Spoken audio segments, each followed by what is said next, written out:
Au nom de Jésus. Au nom de Jésus. Amen. Amen. Donc, chez vous à la maison, au bureau, au travail, dans les voitures, prenez le temps de partager ces instants avec des frères et sœurs pour que la parole de Dieu, c'est la parole de vie, c'est elle qui apporte la joie dans les cœurs, c'est elle qui ranime l'âme découragée et c'est elle aussi qui nous donne cette espérance que malgré tout, nous avons un Dieu qui pense à nous et qui prend soin de nous. Donc, comme je disais, chers mamans, le thème du jour, c'est la présence de Dieu. Et nous avons entendu les pasteurs prêcher sur la présence de Dieu. Et comme Dieu nous a bénis aussi avec des moments, nous voulons aussi vous entendre parler un peu de la présence de Dieu. Et comme nous le savons dans la Bible est remplie de femmes qui ont apporté la présence de Dieu à un moment donné de la vie du peuple d'Israël. Et même aussi, nous nous rappelons que à la mort du Seigneur sur la croix, tous les hommes ont fui. Mais les femmes sont restées jusqu'à la dernière minute. Et même le premier jour, le jour de la résurrection, qui étaient les premiers? C'est encore les femmes. Donc, vous voyez, vous êtes vraiment à l'honneur. Que Dieu vous bénisse. Amen. Donc, je passe la parole à Maman Eliane. Oui, nous allons lire notre texte de base, Romains 8, le verset 11. Il dit, et si le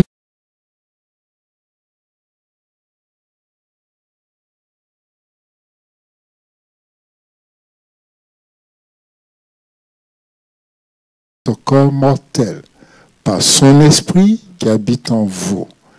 Donc nous voyons ici que toute personne habitée par le Saint-Esprit peut apporter quelque chose de nouveau, quelque chose de différent. Et c'est à cela que nous voulons faire allusion ce soir, Maman Gina et Maman Eliane. Oui. Moi, je passe la parole à Maman Eliane. Merci, Pasteur Moses. Bonsoir à tous. Merci d'être connectés. Ce que je peux dire, c'est que d'abord, on sait que la présence de Dieu est en nous. Amen. Ça veut dire quoi? Ça veut dire que dès que tu donnes ta vie à Christ, dès que tu dis, ok, je décide de donner ma vie à Christ, automatiquement, la présence de Dieu réside en toi. Amen. Mais cette présence-là réside seulement dans ton esprit. Yeah. You know? Il faut que cette présence puisse arriver au point où elle se manifeste. Amen. Et cette présence s'est manifestée dans la vie de beaucoup de femmes. Yeah. C'est vrai que nous sommes des femmes. J'aime bien parler des femmes aussi. Elle s'est manifestée dans la vie de Déborah. Yeah. Elle s'est manifestée dans la vie d'Esther. Elle s'est manifestée dans la vie de beaucoup de femmes dans la Bible. Amen. Si je veux citer, on ne va même pas se finir. Amen. Mais ce que je veux dire, c'est que nous, en tant qu'enfants de Dieu, nous, en tant que femmes, en tant qu'enfants de Dieu, quand on donne notre vie à Christ, qu'est-ce que Dieu veut voir? Il veut voir que, il ne veut pas que cet esprit-là reste seulement caché en nous. Il veut que cet esprit-là puisse émaner. Amen. Ça veut dire qu'il puisse avoir un impact sur notre âme. Alléluia. You know, il faut que cet esprit ait un impact sur mon âme et se manifeste afin que je puisse faire ce que Dieu me demande de faire sur cette terre. Amen. Ça ne serait pas beau d'avoir la présence de Dieu en toi et de ne pas avoir accompli ce pourquoi Dieu t'a fait venir sur cette terre. Yeah. Donc déjà, je veux encourager quelqu'un. Ne te dis pas que... Je veux simplement te dire, quand tu es en train de prier comme ça, ne dis pas, Seigneur, je veux voir ta présence. Tu l'as déjà. Tu l'as déjà. Tout ce que tu as à faire, c'est de commencer à croire que tu l'as et commencer à faire de telle sorte que cette présence puisse se manifester, sortir de toi. Alléluia. Et c'est ce que je veux commencer à dire. C'est mon introduction, Sofa. Amen. Amen. Nous bénissons Dieu pour cette belle introduction de la part de Maman Eliane. Et je vais donner également la parole à Maman Gina pour nous dire sa pensée par rapport à la présence de Dieu. Amen. Amen. Ça a été déjà très bien dit. Amen. La présence de Dieu, c'est l'Esprit de Dieu. Amen. Et nous savons que Christ a dit dans sa parole que quand nous recevons son Esprit, c'est afin que nous puissions témoigner de lui. Alléluia.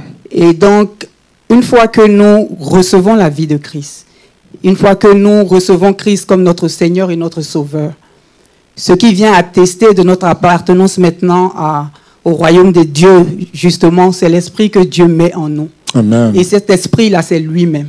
Amen. Et donc, sa présence en nous vient afin de faire de nous ses témoins. Amen. Sa présence vient afin de nous donner l'habilité de faire ce que nous ne pouvons pas accomplir par notre être naturel. Alléluia. Et donc, c'est une manière de nous donner le pouvoir, nous donner la possibilité d'accomplir ce que nous ne pouvons pas accomplir par nous-mêmes sur cette terre et de témoigner de qui il est. Amen. Oh, merci bien, Maman Géna. Et si nous suivons bien l'intervention de nos deux mamans, j'aime bien la façon dont elles ont introduit le sujet, parce que là, elles l'ont introduit de façon pratique, pragmatique. C'est-à-dire que tu es croyant, tu as cru en Dieu, tu as donné ta vie à Dieu, et il doit se passer quelque chose en toi. Maman Elia a parlé de la transformation de l'âme.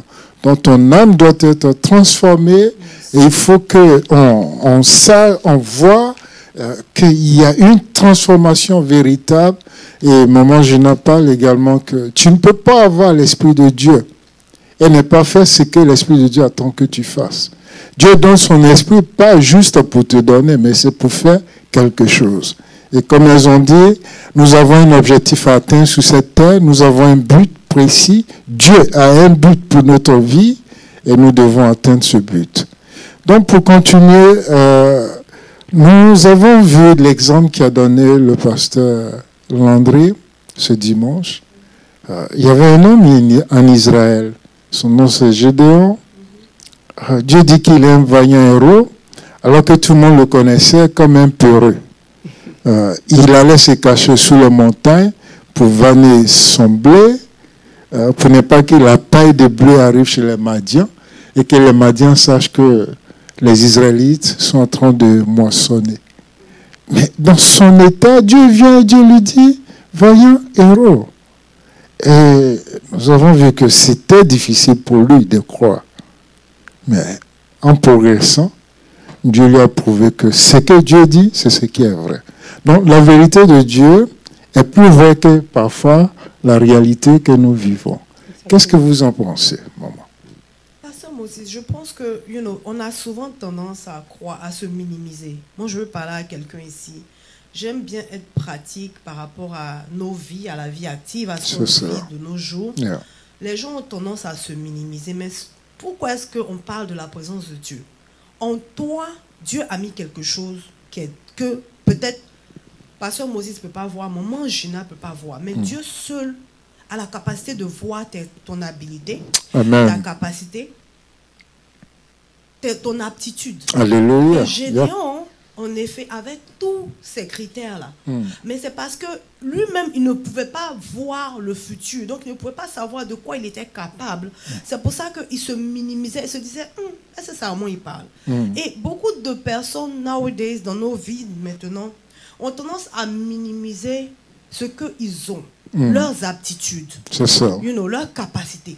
On te dit, par exemple, que tu peux prendre le micro et prêcher la parole de Dieu. Amen. Automatiquement, tu commences à paniquer. Tu te dis, moi, je ne peux pas avoir l'éloquence de peut-être apostole ou bien pasteur Landry. Yeah. Mais Dieu a mis quelque chose en toi. Il va peut-être toucher une personne que plus tard, si apostole vient et il prêche, ça ne va pas avoir un impact sur la vie de cette personne. Ça, c'est vrai. Donc, je veux dire, je ne sais pas qui traverse quoi en ce moment, mais la présence de Dieu a été donnée nous a été donnée quand on a donné notre vie à Christ. Okay? Amen. Elle nous a été donnée quand on a donné notre vie à Christ. Les gens d'avant, eux, ils demandaient à Dieu la présence. Ils demandaient. Nous, quand Jésus est venu, son sang a fait qu'aujourd'hui, Dieu peut avoir accès à nous. Alléluia. Et entrer en nous et pouvoir nous permettre de communiquer avec lui face to face. Amen. Et c'est ce qui fait que quand tu prends un temps de prière, quand tu te mets devant le Seigneur et tu commences à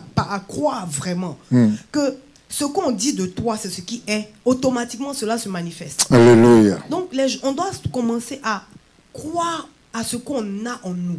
Amen. Amen. On doit commencer à à surpasser le Gédéon qu'on était. Et on doit penser peut-être à la Ruth. Yeah. En devenir. En devenir. Yeah. On doit penser peut-être à Esther en devenir. Alléluia. Alléluia. Voilà, donc c'est ce que je veux simplement dire. Je vais laisser Maman Géna ajouter quelque chose si elle a quelque Merci, chose à ajouter. merci. Oui, Maman Géna. Je pense que nous avons en nous l'habileté d'appeler les choses qui ne sont pas comme si elles étaient et Yes. permettre qu'elles prennent forme. Oui, parce que nous sommes fils de Dieu et Exactement. nous sommes des dieux. Exactement. Et donc, quand Dieu appelle Gédéon vaillant héros, c'est une manière de, pour moi, je pense, de prophétiser en même temps. Quand on appelle Gédéon vaillant héros, c'est de proclamer quelque chose sur sa vie. Amen. Et plus on proclame ce qui est positif, ou quel que soit ce qu'on proclame d'ailleurs, ça prend forme. C'est pour ça que c'est important aussi de faire attention à ce que nous disons, ce que nous proclamons. Tout à fait. Et donc, en l'appelant vaillant héros continuellement, ça prend forme maintenant dans son esprit. Amen. Et ça permet que cela se manifeste maintenant dans le physique. Amen. On peut prendre l'exemple de Sarah, qui était Sarai. Yeah. Et Dieu a changé son nom en Sarah. Yeah. Et à force de l'appeler Sarah. Sarah, ça a permis La que chose a maintenant pris cela forme. prenne forme et que ça se matérialise. Alléluia. Merci beaucoup à mes deux mamans pour ces deux exemples bien clairs. Je voulais juste ramener à votre mémoire ceci pour que vous compreniez bien ce que nos mamans sont en train de dire. La présence de Dieu, nous pouvons le voir sur 3 angles ou sur plusieurs angles. Mais je vais juste énumérer 3 pour nous aider à progresser dans l'étude biblique. Quand nous parlons de la présence de Dieu, Dieu est universellement présent partout. Il est aussi présent avec le juste qu'avec l'impie. Voyez, le même Dieu qui était présent avec Abraham, c'est le même Dieu qui était présent dans la chambre de Pharaon, qui avait pris la femme d'Abraham. Donc, voyez, Dieu est présent partout. C'est ce qu'on appelle l'omniprésence. Et dans l'Ancien Testament, aujourd'hui nous parlons principalement, ou tout à l'heure nous avons eu à parler de Gédéon. Ça, c'est une présence manifeste quand Dieu choisit un homme et l'investit de son esprit, de son autorité, lui donne l'habilité de faire quelque chose qui le distingue carrément des autres et qui marque la différence, comme le cas de Gédéon. Ça, c'est une autre forme de présence de Dieu dans la vie de son peuple. Et comme l'a dit au début maman Eliane et maman Gina d'ailleurs, aujourd'hui nous avons cette présence en nous. Et Paul le dit très bien en 2 Corinthiens 4, 7, il dit ceci, il dit, nous portons dans ces vases de terre un trésor. Et ce trésor-là, comme il est manifesté, c'est un trésor qui ne peut pas être détruit par les hommes. Hein? Même si nous traversons des épreuves, des difficultés, mais ce trésor-là demeure. Et ce trésor-là, nous devons le préserver. C'est l'Esprit de Dieu qui est en nous et qui nous donne la possibilité de faire toutes choses. Nous allons progresser. Je voulais vous poser juste une question. Parce que l'homme de Dieu a dit dimanche, la vie éternelle est l'autel de prière. J'ai vu des femmes dans la Bible, telles que Anne, la mère de Samuel, qui est allée à l'autel de prière. Que pouvez-vous nous dire un peu sur cette dame? Je peux dire que Anne, d'abord, c'était une femme qui était remplie de sagesse. Amen. Parce que ce n'était pas facile d'être dans la situation dans laquelle elle se trouvait, et de se sentir rabaissée. Oui. Elle a mis sa confiance en Dieu. Alléluia. Elle savait que c'est vrai qu'elle n'est pas de notre époque où on a eu la grâce d'avoir en nous le Saint-Esprit. Eux, ils demandaient à Dieu d'agir dans leur vie. C'est ça. Mais elle avait une confiance. Sa foi était tellement grande que elle faisait fi de tout ce qui se passait autour d'elle et elle croyait vraiment que si elle faisait un gage avec Dieu, parce que Anne a pratiquement fait un gage, elle a donné son enfant à Dieu. Elle a fait un deal avec Dieu. Si on peut nous afficher un Samuel 1, 9, elle a fait un deal avec Dieu. Et franchement, je la vois comme étant une femme peut-être même plus brave que beaucoup de femmes ici. Parce que moi, personnellement, je ne crois pas que j'allais aller demander à Dieu, dire à Dieu, donne-moi un enfant, et puis quand il va accoucher, il va devenir pour ton enfant. Ça, il faut avoir assez de bravoure pour le faire. Il faut avoir une certaine sagesse. Yeah. Et souvent, le behavior que Anne a eu, Dieu ne regarde pas ton extérieur. Hein. Il ne regarde pas ce que tu dis. Parce que quand Anne parlait à Dieu, elle parlait à Dieu avec ses larmes. Hein. C'est ça. Elle parlait à Dieu avec ses larmes. Yeah. Et À Dieu, peine même elle ouvrait la bouche. à peine, Au parce point qu'elle que était l'homme de Dieu pensait qu'elle était ivre. ivre, justement. L'homme de Dieu pensait qu'elle était ivre parce qu'elle était dans un état où elle n'avait...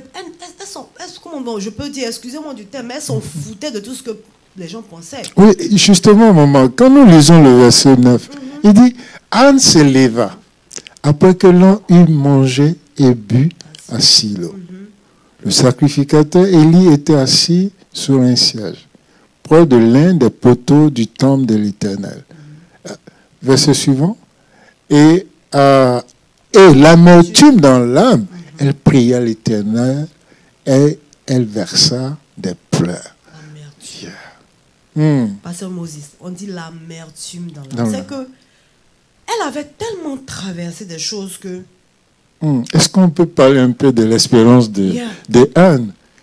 Une femme qui était la première épouse, mais qui volontairement dit à son mari, parce que... Oui, maman. Non. En fait, je ne savais pas qu'elle était la première épouse. Ici, elle était la première. C'est pour ça que j'étais dans l'étonnement. Mais ce que je voulais dire, c'est qu'au travers de l'histoire de Anne, ce qu'on peut apprendre, ce qu'on peut tirer comme leçon, c'est que souvent, je parle de Anne en même temps, Pénaïna, c'est que souvent, il y a des situations qui viennent dans nos vies, pour lesquelles nous nous attristons ou nous nous inquiétons.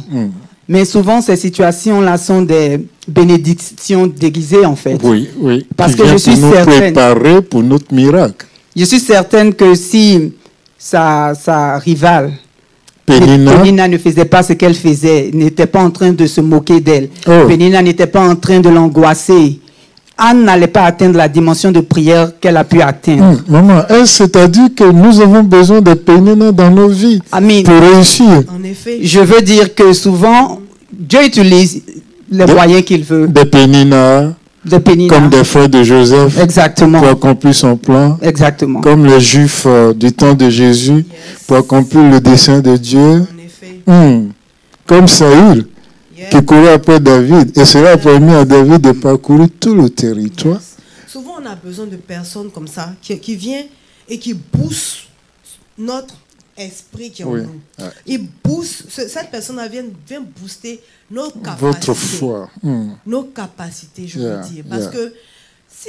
À faire ressortir le meilleur qui est en nous. Le meilleur de Anne. Parce que il a fallu qu'il y ait quelqu'un comme Pénina, comme pour les frères de Joseph. Il a fallu qu'il y ait des gens. Si Joseph était resté, par exemple, avec son papa et puis parlait toujours de ses dreams, on n'allait jamais voir le Joseph qu'on connaît aujourd'hui. Il a fallu que ses frères... Quand vous dites ça, pardon, tu peux nous donner le psaume 27, verset 4 à 5. Il dit quelque chose qui anime mon esprit par rapport à ce que vous venez de dire.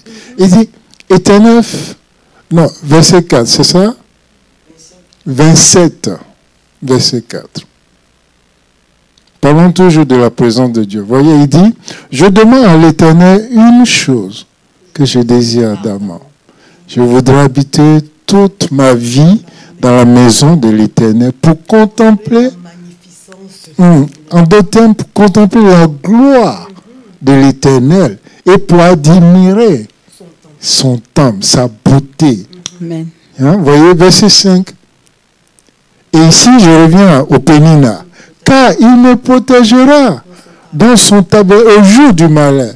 Il me cachera sous l'abri de sa tente. Il m'élèvera sur un rocher. Et verset 6, là on voit maintenant l'image de Pénina. Et déjà, ma tête s'élève sur mes ennemis qui m'entourent. Est-ce que la tête de Anne ne s'est pas élevée sur la tête de Pénina? On n'a plus jamais entendu parler de Pénina après cet épisode. Donc en fait, elle était juste le stepping stone. Pouvoir permettre... Un genre de Goliath devant David. Elle était le stepping stone. On a toujours besoin de stepping stone dans notre vie. Parce que souvent, quand tu ne vois pas tes capacités, quand tu ne vois pas de quoi tu es capable, Dieu va susciter quelqu'un qui va te montrer que tu es le Gédéon dont il est en train de parler. En quelque sorte, nous sommes tous des potentiels Gédéons de notre génération. Yes, en effet. Gloire à Dieu. Maman, qu'est-ce qu'on peut dire encore par rapport... Parce qu'on parle de l'autel de prière ici. À l'autel de prière, on a apporté quelque chose. Je veux tirer l'attention sur quelque chose qui a été déjà mentionné d'ailleurs. Oh, nous pouvons approfondir. Souvent, quand on vient et qu'on prie, en fait, les motivations de nos prières importent beaucoup. C'est ça. Et quand Anne a prié pendant plusieurs reprises, elle est venue à chaque fois, elle priait, elle demandait, elle priait, elle demandait. Mais je pense que ce qui a fait la différence et qui a permis que cette fois-ci, sa prière puisse être exaucée, c'est le gage qu'elle a eu à faire avec Dieu. Amen. Où ce n'était plus question de l'enfant qui allait venir couvrir sa honte. Ce n'était plus l'enfant qui allait faire que les gens n'allaient plus se moquer d'elle. Mais c'était l'enfant qu'elle allait permettre d'être au service de Dieu. C'est ça. Donc, pour dire que très souvent, quand nous prions, nous avons besoin de tenir compte du fait que il n'est pas question de nous, en fait. Mais il est question de Dieu et de sa gloire. Et donc, qu'est-ce qui pourra emmener gloire à Dieu? C'est ce que nous devons, sur quoi nous devons nous attarder dans nos prières, en fait. C'est ce que je voulais ajouter. Voyez, et comme on le dit aussi, Anne a fait une promesse à Dieu, elle a tenu sa promesse. Exactement. Et au moment où elle emmenait Samuel comme promis, elle n'avait rien. C'est tout ce qu'elle avait. Elle a donné à Dieu. Et c'est ce moment précis que Dieu choisit son serviteur Élie pour bénir Anne. Et la Bible nous dit par la suite après, elle mit au monde 6 autres enfants. Donc on voit ici que l'autel de prière est lié à la présence de Dieu. C'est également lié à l'autel de prière et à la vie éternelle. C'est-à-dire que la vie éternelle, c'est pas... Il ne faut pas que nous voyions la vie éternelle à la vie après la mort. Nous parlons ici de la vie que Dieu nous communique. Amen. Voilà. Et étant sur terre, nous pouvons manifester cette vie-là. Il y a beaucoup d'autres dames encore dans la Bible. Excusez-moi le moment, j'ai choisi de parler un peu des dames. Okay. Il y a une autre Anne aussi, dont la Bible nous parle dans Luc 2, verset 36. Voici une femme, à 2-3 versets, mais qui a marqué sa génération, son histoire. Il dit, il y avait aussi une prophétesse, Anne, fils de Pénuel, de la tribu d'Azer. Elle était fort avancée en âge, elle avait vécu 7 ans avec son mari depuis sa virginité. Verset suivant. Étant survenue, elle aussi à cette même heure, elle louait Dieu et elle parlait de Jésus à tous ceux qui attendaient la délivrance de Jérusalem, en d'autres termes d'Israël. Lorsqu'il eut accompli tout ce qu'ordonnait la loi, tu n'as pas sauté? Nous voyons ici une autre dame qui était constamment dans la présence de Dieu. Si nous parlons de l'autel de prière, qu'est-ce qu'on peut dire sur cette femme? Aujourd'hui, beaucoup viennent à l'église, prient Dieu pour avoir mari. Mais elle a vécu juste 7 ans avec son mari. Et la Bible nous dit qu'après cela, elle est restée tout le temps dans le temple en train de prier. C'est une intercesseuse. C'est une dame qui ne priait plus pour elle-même, mais qui priait pour la nation. On dit bien pour la délivrance de Jérusalem. En d'autres termes, la délivrance d'Israël. Donc ici, ce que je veux ressortir, c'est qu'elle était constamment dans le temple. Le temple où, généralement, on voyait se manifester la présence de Dieu. On a dit à la consécration du temple, la nuée est descendue. Et même les sacrificateurs ne pouvaient pas y demeurer. Ils étaient obligés de sortir. Juste pour marquer que l'autel de prière dont nous parlons, ça peut être Anne de l'Ancien Testament est allée à Shiloh, où était le sacrificateur. Mais cette Anne, autre Anne, est allée au temple, où elle servait. Elle ne servait pas pour avoir un mari ou pour avoir des enfants, mais elle servait Dieu. Elle était vraiment à la recherche de la présence de Dieu. C'est que souvent, on a tendance à chercher, comme les Américains disent, petty stuff, les choses qui sont vraiment inutiles. Okay. Mais nous sommes venus sur cette terre pour un but. C'est ça. Cette femme-là, elle sait qu'elle est venue sur cette terre pour un but. Ton but, c'est que ça sera dommage. Franchement, ça serait dommage que tu meurs sans avoir accompli. C'est pourquoi Dieu t'a... Souvent, je m'assois et je me demande, je dis, bon, ok, on est là, on travaille, tu as l'argent, tu as tout ce que tu veux. La dernière fois, l'homme de Dieu a parlé de quelque chose de très précis. Je vais un peu sortir du sujet. En disant, par exemple, que souvent, tu veux tellement quelque chose que quand tu finis par avoir cette chose-là, ça ne te dit plus rien. Après 2 ou 3 jours, ça ne te dit plus rien. Tu as envie d'autre chose. Tu as envie d'autre chose. Et l'homme, la nature humaine même, on est des éternels insatisfaits. C'est ça. Mais quand tu es dans la présence de Dieu, il y a une satisfaction que tu reçois là. Amen. Tu arrives à étancher ta soif. Amen. Et je crois que Dieu a fait exprès. Il nous a créés de telle sorte qu'on soit assoiffé de lui. Là, vous rejoignez Billy Graham qui disait un jour, il dit, il y a un vide dans le cœur de l'homme que seul Dieu peut combler. C'est vrai, et c'est vrai. En effet, parce que on a tout ce qu'on veut. Demande même pourquoi est-ce que souvent on ne comprend pas comment ça se fait que certaines stars qui ont tous les millions finissent par se tuer. Se suicider. Why? Tu as tout l'argent, tu cherches tellement les choses que tu finis par rentrer dans la drogue pour chercher un plaisir que tu n'arrives pas à pouvoir satisfaire. C'est ça. Et tu te rends compte que quand tu commences à donner ta vie à Christ, quand tu as une communion, je ne parle pas de tu donnes ta vie à Christ aujourd'hui, tu viens à l'église demain et puis après tu ne vas pas. Non. Je parle de quand toi-même tu as rencontré Jésus vraiment. Beaucoup de gens sont à l'église, mais ils n'ont pas encore rencontré Jésus. Ça, c'est vrai. Ils ont rencontré le pasteur, c'est vrai. Ils ont rencontré les gens qui vont prier pour eux. Mais ils n'ont pas encore rencontré justement, Jésus. maman, si on veut parler de ce sujet, beaucoup aujourd'hui mettent plus leur confiance dans le pasteur que dans Dieu. Hein, maman? Qu'est-ce qu'on peut dire à ce sujet? Le pasteur est un être humain. Maman pasteur, nous sommes c'est un conducteur. Nous sommes tous des êtres humains. Et nous pouvons décevoir. Nous pouvons faillir. Mais celui-là qui est fidèle, celui-là qui ne déçoit jamais, c'est le Dieu vivant. Amen. Et donc, à toute personne qui vient à l'église, le conseil serait de ne pas venir dans l'église, ne pas être le membre de l'église physique, mais de chercher à devenir membre de l'église de Christ. C'est-à-dire recevoir la vie de Christ en soi, recevoir l'Esprit de Dieu en soi. Amen. Parce que c'est ce qui sauve. Le pasteur a ses limitations. Amen. Mais l'Esprit de Dieu qui vit en nous n'a aucune limite. Et donc c'est en l'Esprit de Dieu en nous que nous devons, c'est sur l'Esprit de Dieu, pardon, en nous que nous devons nous appuyer, Amen. Mais pas sur les hommes de Dieu. Amen. Justement, ce que vous dites tellement si important, je me rappelle une fois, je crois que c'est le bishop ou bien le pasteur André qui a prêché en disant que 80% de l'Église est immature. Ça, c'est grave. C'est-à-dire, parce que tout ce que nous disons, être témoin de Christ, manifester la présence ou la gloire de Dieu dans nos vies, tout cela ne vient que par la maturité spirituelle. Et quand vous venez de dire, beaucoup viennent à l'Église, est-ce que réellement ils ont accepté Christ? Pas tout le monde. Pas tout le monde.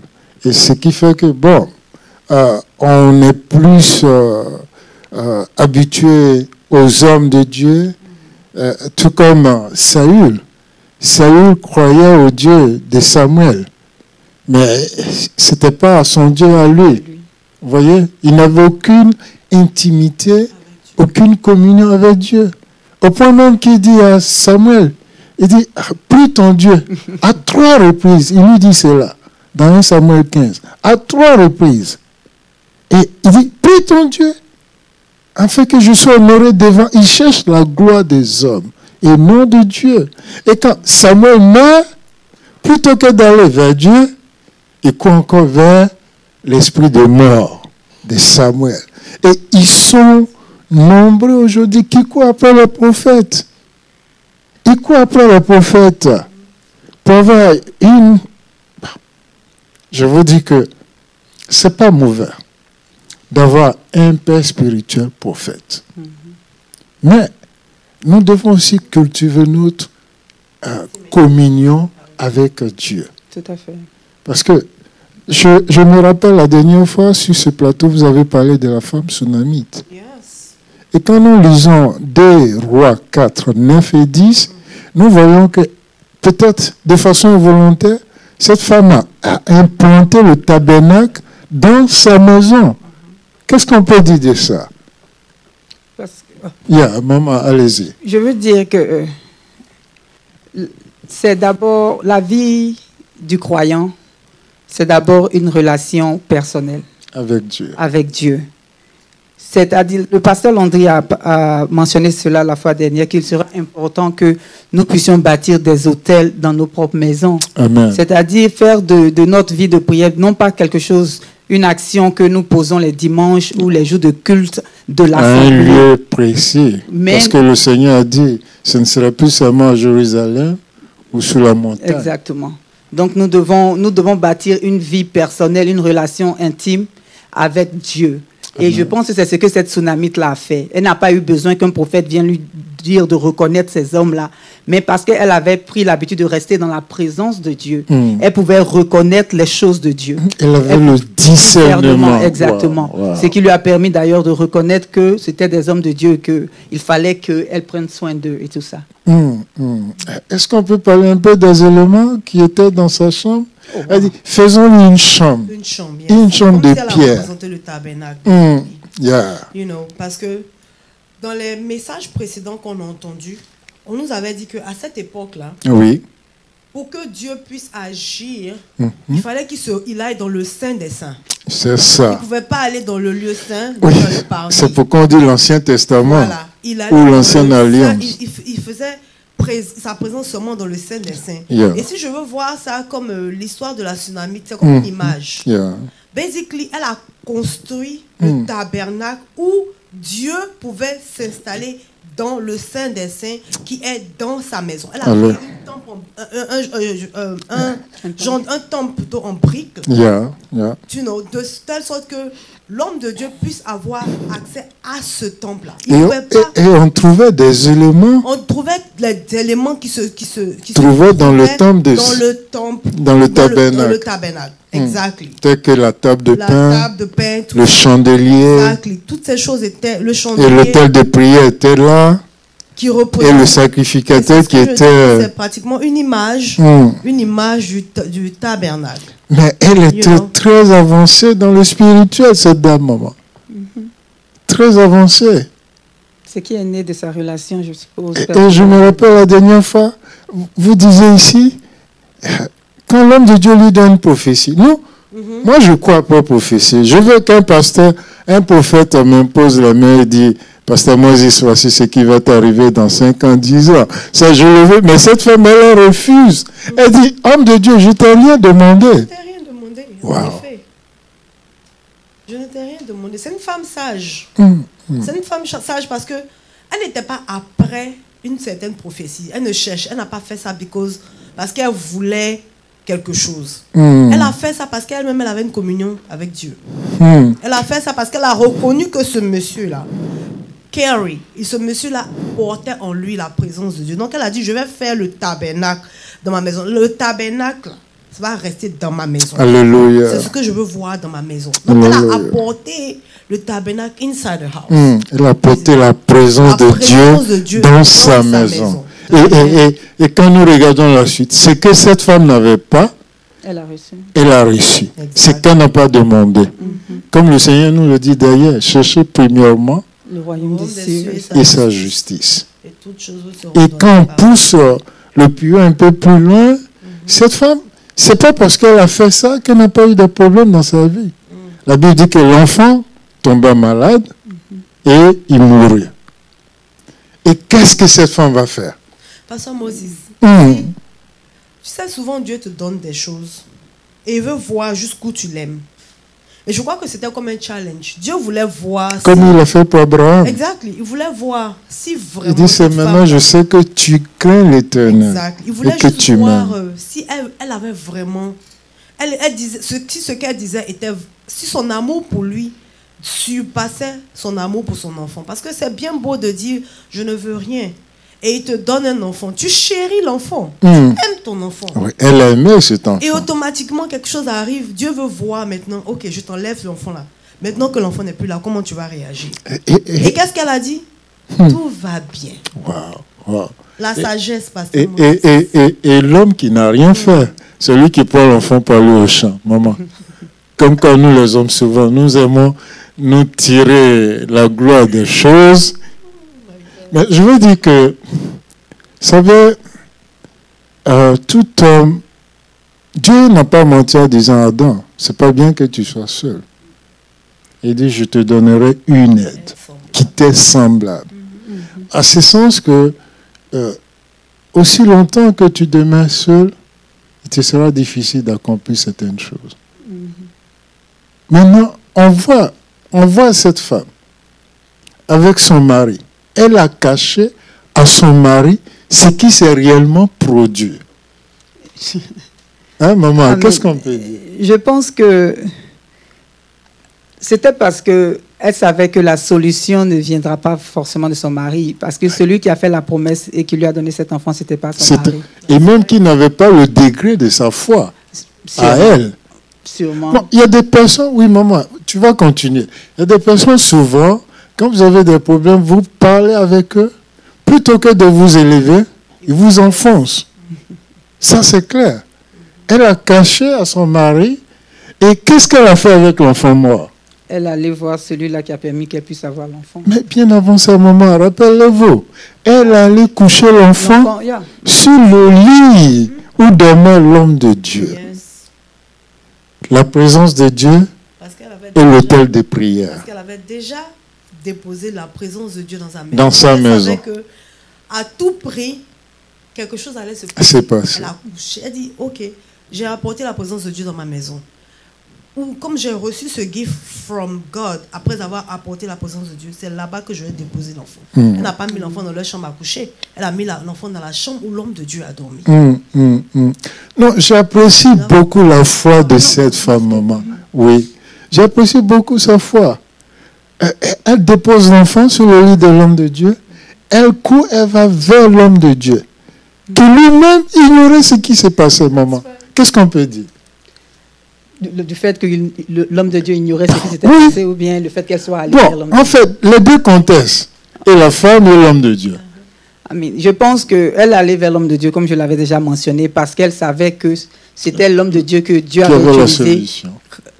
C'était lui que Dieu avait utilisé comme canal pour amener la bénédiction, pour bénir la dame. Amen. Donc elle va le voir, comme maman a dit aussi, après avoir montré sa foi, du fait que je sais ce qui va se passer, je fais confiance à Dieu. Oui. No matter what happened, I know it's going to be good. So elle a l'assurance, elle a la paix. Et elle va maintenant vers l'homme de Dieu pour lui faire savoir ce qu'il se passe. Amen. Espérant avoir la réponse, parce que je suis certaine qu'elle partait pour pouvoir avoir la réponse du canal que Dieu avait déjà utilisé une première fois. Ben, vraiment, ça, il y a beaucoup de leçons à tirer de la vie de cette dame. Comme nous le disons, cette étude est voulue vraiment très pratique et pragmatique. Et nous voyons dans la vie de cette dame-là, elle couche l'enfant sous le lit de l'homme de Dieu. Elle court, elle va voir l'homme de Dieu. Et même en chemin, elle parle à personne. Elle arrive chez l'homme de Dieu. L'homme de Dieu dit, l'Éternel m'avait caché ce qui s'était passé. Parce que son âme n'était pas en paix. Ça, bon, c'est une leçon d'humilité ici qu'Élisée nous montre. Nous qui nous disons serviteurs de Dieu. En effet, Pasteur Maurice, nous ne pouvons pas tout connaître. Yes. Ça veut dire que on a encore, que tu sois homme de Dieu, que tu sois prophète, que tu sois évangéliste, it doesn't matter your calling. Dieu est Dieu. C'est que Dieu ne va pas tout te montrer. Amen. Il ne va pas tout te montrer. À un moment donné, il va te ramener à l'état humain. Parce que c'était un prophète. Il devait savoir automatiquement que, oh, si elle arrive, ça veut dire quelque chose. Donc souvent, c'est une manière de nous dire, si on veut ramener ça, comme tu as dit, pasteur, au côté pratique des choses. Ouais. Ça veut dire que souvent, là, quand on te donne une prophétie, c'est souvent bon aussi d'aller prier et de demander à Dieu de t'éclairer sur ce qui a été dit. Parce que ce n'est pas tout ce qui sort de la bouche de quelqu'un qui est vrai. Basically. Cette femme, c'est vrai qu'elle a été bénie par l'homme de Dieu. Mais étant partie chez l'homme de Dieu, elle s'est rendue compte que le monsieur ne savait même pas ce qui s'était passé. Donc, elle pouvait, si c'était moi personnellement, je prends mon cas, j'allais dire, c'est que celui-là, c'est un faux prophète. C'est un menteur. C'est comme ça que j'allais voir. Mais elle est restée sage. Et elle a compris que la seule personne qui peut répondre à ma prière, c'est Dieu. C'est pour ça que j'ai apporté sa présence dans ma maison. Je n'ai pas apporté la présence de l'homme de Dieu, mais j'ai apporté la présence de Dieu. Et ça, c'est la partie que j'avais voulu réserver pour la fin, en vous demandant. Et elle n'a pas amené l'enfant au domicile de l'homme de Dieu. Non. Mais elle a amené l'enfant à l'autel de prière qu'elle avait établi dans le tabernacle qu'elle avait établi dans sa maison. Comme pour dire. Maman. Comme pour dire que, en dépit, quel que soit ce que nous pouvons traverser comme situation, quelles que soient les conditions dans lesquelles nous sommes, les épreuves, la mort, l'échec, tout ce qui arrive, ce n'est pas vers les hommes de Dieu justement que nous devons que nous devons premièrement partir, mais c'est devant Dieu. C'est aller d'abord même dans la présence de Dieu avec notre condition, avec notre problème. Son problème à elle, c'était la mort d'un enfant. Donc elle prend l'enfant mort et elle l'amène d'abord dans la présence de Dieu. Comme pour dire, c'est à toi que je fais confiance. À l'autel de prière. À son autel de prière. Avant maintenant d'aller vers l'homme de Dieu. C'est-à-dire, il y a d'abord ta relation personnelle intime avec Dieu. Ça, et puis la collaboration que tu as avec aussi tes frères et sœurs en Christ. Pour te soutenir dans ton problème que tu traverses. Amen. Ce que j'apprécie aussi chez cette dame, elle n'a pas méprisé l'homme de Dieu. Elle ne l'a pas injuré. Elle ne l'a pas traité de faux prophète. Elle lui a juste dit ce qu'elle voulait. Et maintenant, comme le pasteur Landy a prêché dimanche, la vie éternelle et l'autel de prière dans la présence de Dieu. Nous voyons maintenant l'homme de Dieu qui vient et qui ressuscite l'enfant. Sorry, je voulais juste avant que vous... Il y a une pensée qui m'est venue. Aller, Une petite pensée qui m'est venue pendant que vous parliez. C'est qu'il y a quelqu'un qu'on a omis quand la Sunamite allait vers l'homme de Dieu. Il y a Géasi qui venait vers elle. Et à Géasi, elle a dit tout va bien. C'est ça. Comme pour dire que souvent, il y a des épreuves que nous traversons. Ce n'est pas à tout le monde qu'on raconte tout. Vous voyez, non seulement d'abord tu parles avec Dieu, qui est celui-là qui peut changer les temps et les circonstances. C'est ça. Maintenant, tu vas vers celui-là que Dieu t'a assigné, if I can say that, la personne, parce que c'est l'homme de Dieu qui lui a été assigné pour la naissance de son miracle. C'est ça, c'est ça. Donc, elle va maintenant... Dieu passe toujours par un homme. Quelqu'un. Elle va vers cette personne-là. Mais sur le chemin, les gens qu'elle rencontre, tout va bien. Je n'ai pas besoin de te dire que mon enfant est mort. Je n'ai pas besoin de raconter tout ce qui se passe dans ma vie. Je sais à qui aller. C'est ce petit point-là que je voulais... Merci, maman. C'est très important ce que vous dites, parce que ce qui est dommage que nous remarquons aujourd'hui, certaines personnes, ils croient en Dieu, ils croient en votre ministère, mais dès qu'il y a un petit problème, ils commencent à douter de vous. Et plutôt que de venir vers vous pour expliquer le problème, comme elle a fait face à Élisée, ils vont passer de porte à porte, et ce qui fait naître beaucoup de paix spirituelle, beaucoup de mentors par ici, par là. Et finalement, on se perd dans ces choses. Cette femme, elle n'a pas fait ça. Elle est restée focus et elle est restée fidèle et loyale vis-à-vis de l'homme de Dieu. Et on a vu que l'homme de Dieu aussi, dans son humilité, il a prié Dieu. Et puisque Dieu est Dieu, Dieu a ramené l'enfant à la vie. Et pour témoigner une fois encore que Dieu était bel et bien avec son serviteur. Je veux rapidement ajouter un petit truc. If you, Pastor Moses, allow me to do it. Yeah. Je veux simplement dire que cette femme-là d'abord user de sagesse. Et je veux ajouter que elle n'a pas minimisé l'homme de Dieu, que ce soit malgré ses défauts et ses qualités. C'est ça. Elle a respecté le titre de homme de Dieu. C'est le oint de Dieu. C'est le oint de Dieu. Moi, je ne suis pas là pour le juger. C'est grâce, il est venu, c'est grâce à sa prière. Dieu l'a utilisé comme le canal pour que je puisse avoir l'enfant. Yeah. Même s'il ne sait pas que mon enfant vient de mourir, it's okay. Yeah. Dieu, c'est son serviteur. Et moi, je vais fermer mes yeux sur tout ce que je vois. Tout ce que je veux, c'est que cet homme-là vienne de la même manière que Dieu l'a utilisé pour prier. C'est comme ça que Dieu va parler au travers de lui et mon enfant va être guéri. Donc c'est juste pour dire aux gens que arrêtons de minimiser les hommes de Dieu. C'est très important. Je ne sais pas qui m'écoute en ce moment, mais je te dis que peu importe qui est cet homme de Dieu, ou même peu importe celui que tu appelles ton père spirituel, tu dois te comporter comme quelqu'un qui cache la nudité de ton père spirituel. Amen. Peu importe ce que tu vois, peu importe ce que tu entends, si tu dis c'est ton père spirituel, déjà tu as mis un sceau sur toi. Donc si tu dis quelque chose de négatif sur lui, tu apportes la malédiction sur toi. Donc fais attention à ce que tu dis. La Bible nous dit, comme dit maman, la vie et la mort sont au pouvoir de la langue. Exactement. Donc nous devons faire très attention. J'ai écouté le bishop Paul Ayo, que vous connaissez, un jour qui prêchait, il dit, si tu peux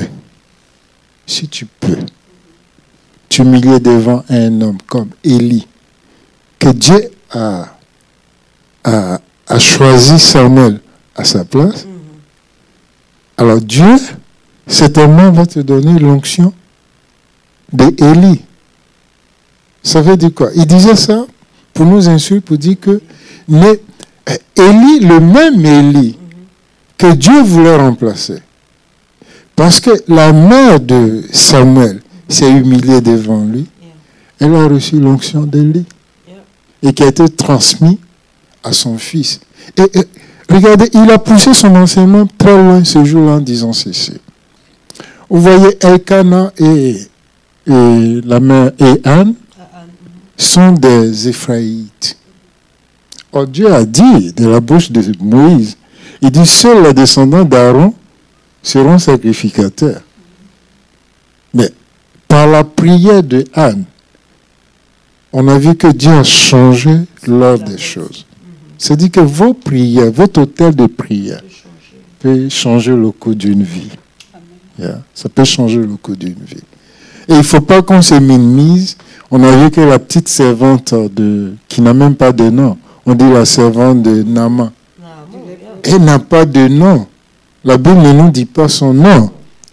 La petite servante a été le canal que Dieu a choisi pour guérir Naaman de sa lèpre.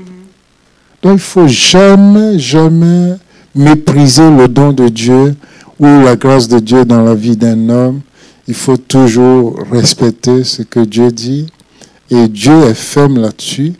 Si je ne me trompe pas, c'est dans 2 Chroniques 20, 22. Il dit quelque chose de très important que je souhaiterais même que nos frères et sœurs puissent mémoriser. 2 Chroniques 20, je crois bien c'est 22, 21 ou 22. Ce qui est su, c'est l'un des deux. Ok, voyons le 21.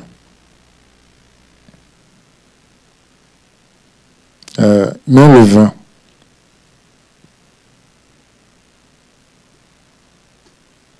Ok.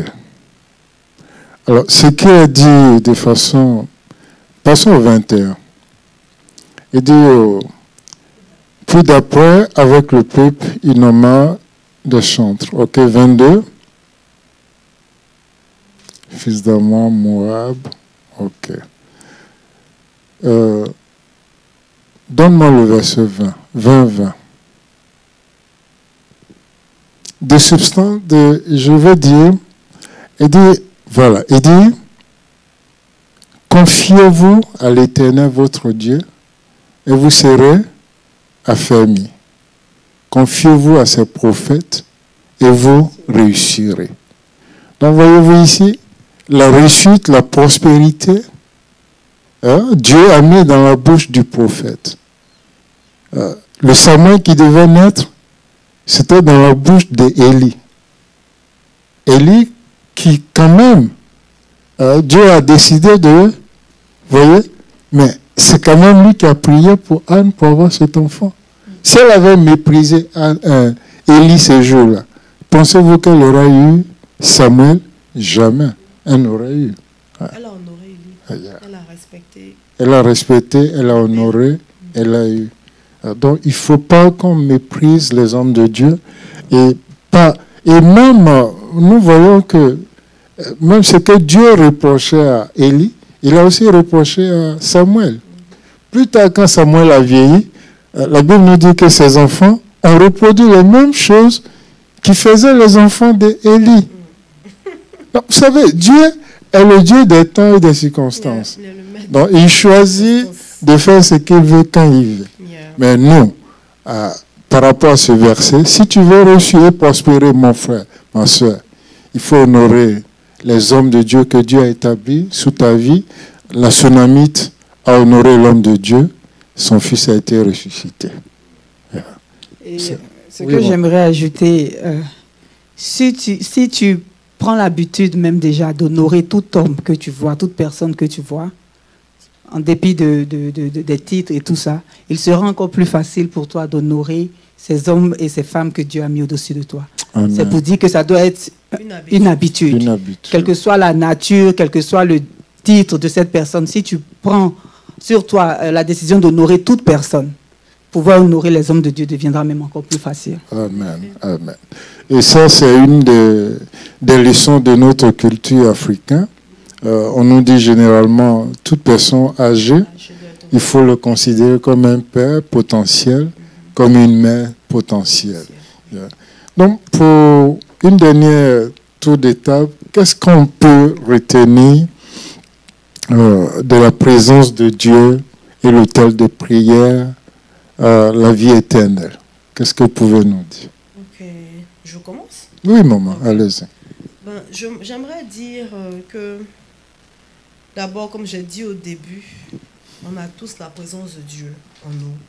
Dès que tu donnes ta vie à Christ, tu as la présence de Dieu. Il est très important que tu puisses être en mesure, où tu puisses avoir le temps, où tu te mets devant le Seigneur pour faire sortir. Il ne faut pas que cette présence de Dieu-là reste en toi et elle n'ait pas un impact sur ta vie. Il faudrait que cette présence de Dieu-là puisse arriver à toucher ton âme. Ça, c'est mon but premier. Mon but premier, c'est que cette présence-là doit arriver à toucher ton âme au point où ça puisse maintenant se faire voir sur ton corps. On puisse savoir que toi, tu as quelque chose de spécial. Il faut que tu sois cette personne-là que, quand on s'approche de toi et on communique avec toi, on voit une sagesse. Parce que la présence de Dieu accompagne aussi la sagesse. On voit un esprit de sagesse. On voit en toi une personne qui n'a pas d'une double personnalité. Parce que tu ne peux pas être un chrétien dimanche et puis au travail, tu es une autre personne. Et quand les gens apprennent par hasard que tu es chrétien, ils sont choqués. Il faudrait que tu sois égal, que tu sois chrétien à la maison, que tu sois chrétien dans tous les endroits où tu te trouves, que tu sois un enfant de Dieu partout où tu te trouves. Cela va manifester, c'est au travers de ça qu'on verra que tu as la présence de Dieu en toi.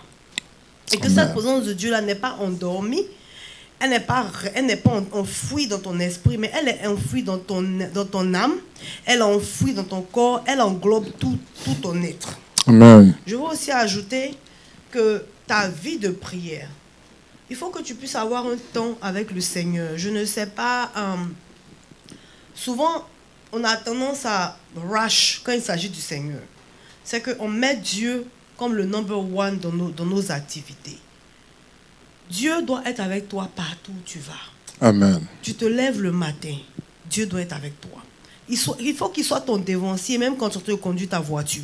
Dans chaque endroit où tu te trouves, il faudrait que ce soit Dieu que tu prennes comme la personne, comme ton ami à qui tu demandes une question, tu poses une question avant de prendre une décision spécifique dans ta vie. Il faut que Dieu fasse partie de ta vie. C'est ça la communion avec Dieu. Donc je veux inviter vraiment quelqu'un qui ne connaît pas le Seigneur. Si tu ne connais pas le Seigneur, prends un temps on ne te demande pas de prier 4 heures de temps, 5 heures de temps, même 10 minutes. Mais que ces 10 minutes-là soient des 10 minutes cruciales où tu te mets devant le Seigneur et tu as une heure spécifique, tu as un temps spécifique et tu vas constater qu'au fur et à mesure de 10 minutes, tu passes à 15 et ainsi de suite. Donc, je vais encourager toute personne. Je ne vais pas voler la parole à tout le monde. Je vais laisser au pasteur de parler. C'était mon petit mot de fin. Merci, maman. Merci. Nous sommes vraiment très heureux pour tout ce que maman vient de dire. Le bishop disait comme ça, la gloire n'est plus dans le Saint des Saints. La gloire maintenant est en nous et ça doit se manifester. Il faut qu'elle traverse l'âme et que cette gloire-là se reflète sur notre être, le corps. Merci, maman. Maman Gina, qu'est-ce que nous pouvons dire aux frères et sœurs qui nous suivent? Ce que je veux dire, ou ce que j'aimerais ajouter, c'est que la prière, c'est en fait le point de contact que Dieu nous a donné. Amen. Pour pouvoir amener à l'existence ce qui est dans le spirituel, à la manifestation physique. Amen. Je veux que nous puissions comprendre que ce n'est pas notre prière qui fait que Dieu agit pour nous. Ça, c'est clair. Mais c'est parce qu'il a déjà agi que nous prions. Amen. Ça, c'est et que quand nous venons dans sa présence et que nous demandons, la parole de Dieu nous dit que if we abide in him, and his words abide in us, ça veut dire que ça commence par nous et Dieu, nous devons vraiment faire un. C'est par là que ça commence. Nous devons faire un. Et ce qu'il est important de noter rapidement, c'est que Jésus, prends ton temps. Jésus a enseigné aux disciples comment prier. Ça me fascine toujours parce que nous savons que Dieu est souverain. Amen. Nous savons que Dieu est merveilleux, il est grand, le Dieu de miracles, le Dieu qui appelle à l'existence ce qui n'est pas, tous les attributs de Dieu. Amen. Mais quand Jésus enseignait aux disciples comment prier, il a dit, dites notre Père qui est aux cieux. Alléluia. Notre Père qui est aux cieux. Alléluia. Je veux dire à toute personne qui a reçu la vie de Jésus, qui a reçu Jésus comme son Seigneur et Sauveur, de savoir que Dieu est ton Père. Amen. Et donc quand tu rentres dans sa présence manifeste, comme maman a dit, nous l'avons déjà avec nous, il est toujours là. C'est pour ça que la Bible nous dit prier sans cesse, c'est-à-dire communier sans cesse avec le Dieu qui est en vous. Amen. Et donc quand nous venons dans sa présence, nous ne devons pas venir comme des mendiants, nous ne devons pas venir comme des gens effrayés. Nous sommes en relation avec cet être-là. Donc nous venons comme au devant d'un Père qui sait qu'il doit pourvoir. Un Père qui sait qu'il doit protéger, qu'il doit aimer. Amen. Donc nous ne devons pas être effrayés. Quel que soit ce que tu as fait, son amour est au-dessus. Amen. Son sang a coulé pendant que nous étions pécheurs. Amen. Quand nous venons dans sa présence, venons à lui comme un enfant qui vient vers un Père. C'est ce que je voulais dire.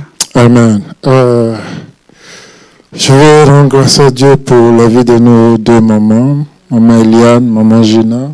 Que Dieu vous bénisse abondamment. Amen. Merci pour toutes ces expériences que vous partagez avec le peuple de Dieu. Je voudrais, comme mot de fin, juste rappeler à nos frères et sœurs la vie de Déborah et Jaël.